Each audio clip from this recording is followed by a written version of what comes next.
Hey, what's up guys? Thanks so much for stopping by and welcome at long last to not only my next knife review, but a very overdue one at that. In front of you today, ladies and gentlemen, we have the Kershaw Thermite as donated to me for this review by Kershaw themselves. So Kershaw, thank you so much for that, man. Guys, I really appreciate it. Customer service there has always been top notch. Every time I've had to ask them anything or get service for my knives or whatnot, I cannot say enough about Kershaw as a company. They're definitely a company for knife collectors by knife collectors. So today, like I mentioned, we have the really cool Kershaw Thermite, which is one of their latest offerings. It's a Rick Hinder design, much like its little bro over here, the Kershaw Cryo, as previously reviewed by myself. So as always, let's go ahead and get into the specifications, and I'll tell you what I think about this little beauty.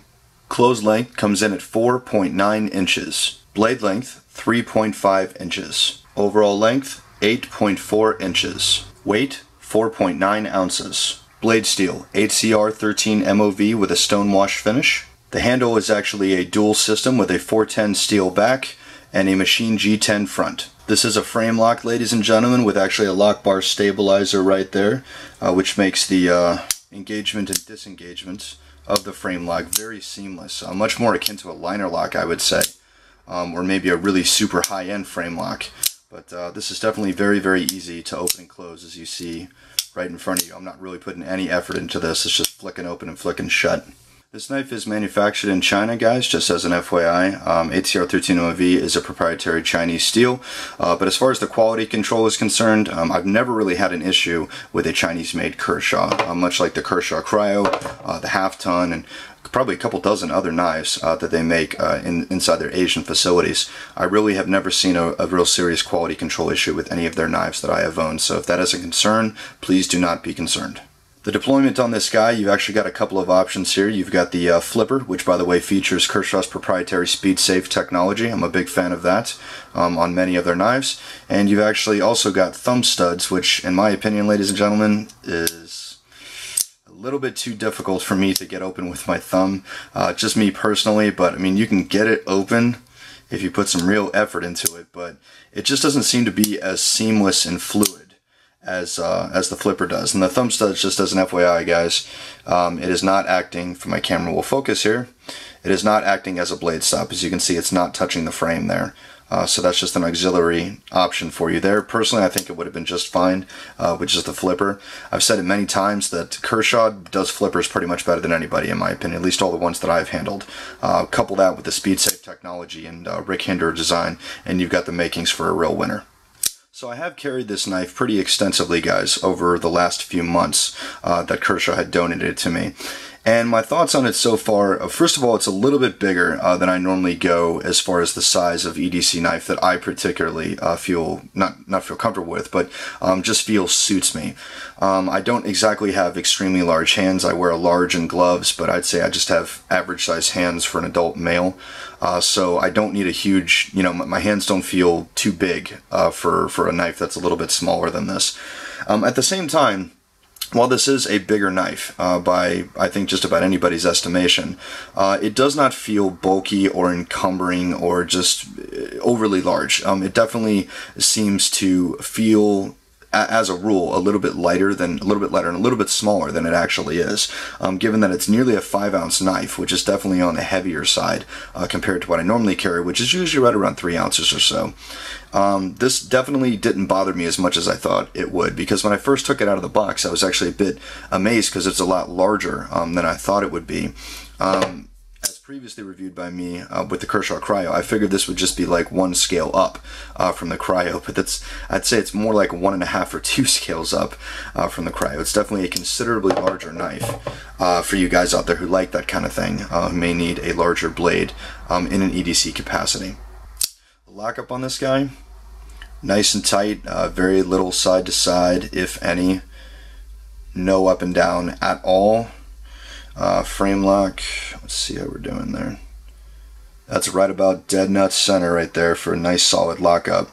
And just look how simple this is. I mean, I'm really not putting any tension in my thumb to get that frame lock to disengage. This has been machined and engineered very, very well, in my opinion, for a nice, smooth, and seamless effortless deployment of this knife. It's very, very refined, especially for the price point that they're asking here. Retail on this, you're somewhere in the $40 range, so it's a little bit of a step up from the Cryo, but you're also getting a larger knife. And you know, you've got, as I mentioned earlier, you got frame lock with the frame stabilizer, and you've also got G10 on one side.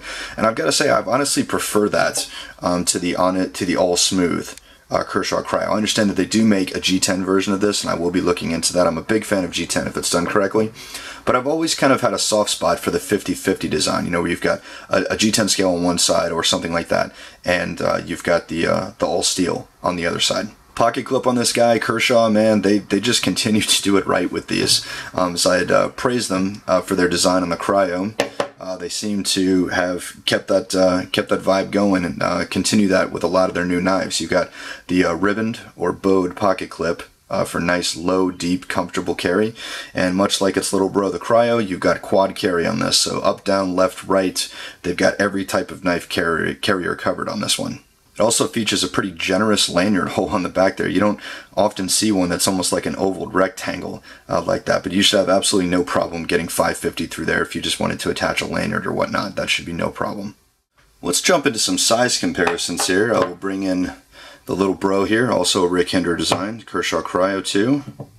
Bring the Spyderco alumni here. We got the Spyderco Paramilitary 2. And finally a Benchmade, the Benchmade 940.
Alright, let's get into the carry view here. As a reminder, this does have the low-riding Kershaw ribbon-style pocket clip that I've noticed that it does have a little bit more tension on it than the other ones like the Kershaw Cryo 2 and the other models that feature this pocket clip design. So when you stick it in your pocket, you do have to give it a little bit more of a shove to get it to slide down into the pocket. But the upside of that is it also makes for an incredibly secure ride. As you can see, I'm tugging on it here, and it doesn't really want to come out that easily, but you give it just a little bit more of a tug, and it comes loose without beating up your pants too much. So a little bit of constructive criticism for Kershaw. I think the pocket clip could use a little bit of work to make it not as aggressive of a hold in the pocket here, but at the same time, you know, if you want a really secure fitting pocket clip, this is definitely one of the tighter ones as far as the hold in your pocket is concerned that I've ever seen. So overall, good job, Kershaw.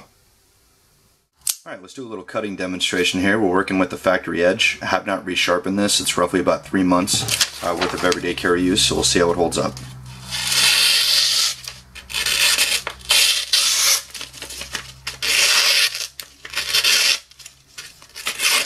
Trying to make some shallow cuts here.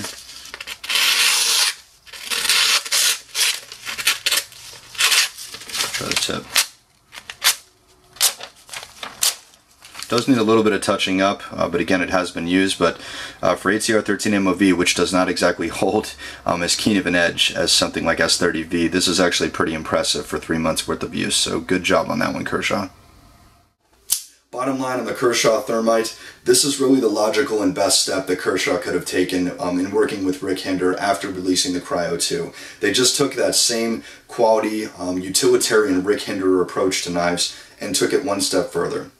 Kicked up the quality control with the frame lock and everything. It's just a very, very superior design to the Cryo 2. A lot more refinement, feels a lot smoother in your hand, just a lot more ergonomic, and just it's got a better grip feel, in my opinion. The ribbon pocket clip, man, you can't really go wrong with that. Kershaw's knocking it out of the park and continuing to offer that as the standard pocket clip on a lot of their knives. The traction in your hand on this thing, nice grip. The G10 isn't too aggressive, but it isn't too mild. It's kind of walking that thin line right where I like it to be, where it's grippy in your hand, but it's not aggressive to the point where it's going to just eat up your pocket every time you put it in and out. So I want to thank everyone so much for taking the time to watch this review. I hope you have found it informative and entertaining. Thank you everyone so much for your patience who stuck it out with me waiting for this knife review. I'm a man of my word. I told you it would be up by Monday, and here it is. I'm definitely going to get back in the swing of things with doing knife and gear review. I'm also going to continue doing the retro gaming thing just to offer you guys a little bit of variety on my channel. I don't want to get stuck in a rut here just doing one or two things. I want to show you guys all the stuff that I'm into. And I understand that not all of my videos are meant for all of you, but hey, I can offer you a little bit of everything on this channel. That's really the whole idea that I put forth when creating the YouTube channel, was I just wanted to show you guys my little slice of life. Thanks everyone so much for watching, and I'll see you next time.